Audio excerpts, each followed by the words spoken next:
Asia Siowo! Witajcie! Dziś pokażę Wam, jak zrobić przebiśniegi ze wstążki.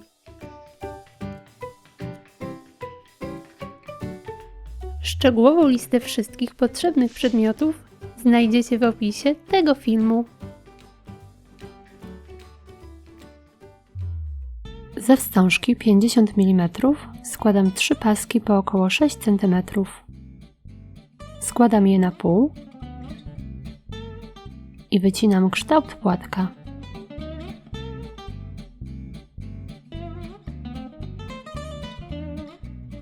Opalam krawędzie. Brzegi składam do środka, opalam dół i zaciskam.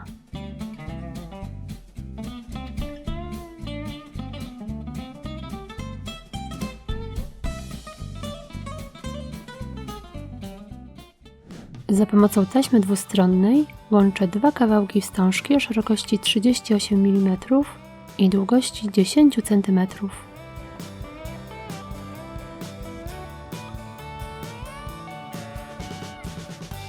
Składam na pół i wycinam 2 liście.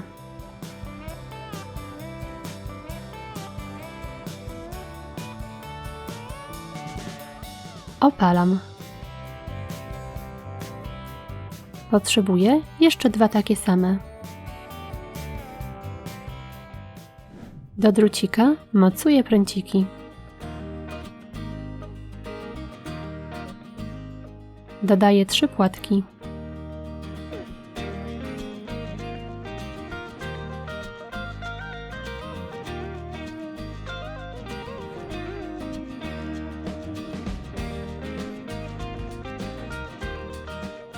Pozostałą część drucika owijam taśmą florystyczną, dodając liście.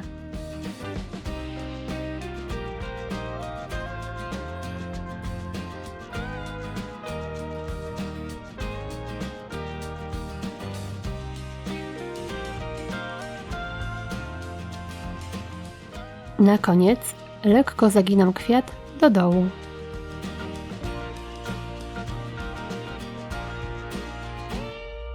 I gotowe!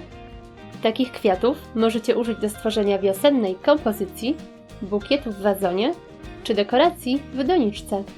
Na moim kanale znajdziecie też inne pomysły na zrobienie wiosennych kwiatów. Gorąco Was zachęcam do zajrzenia na mojego Facebooka i Instagrama. Pozdrawiam! Pa, pa!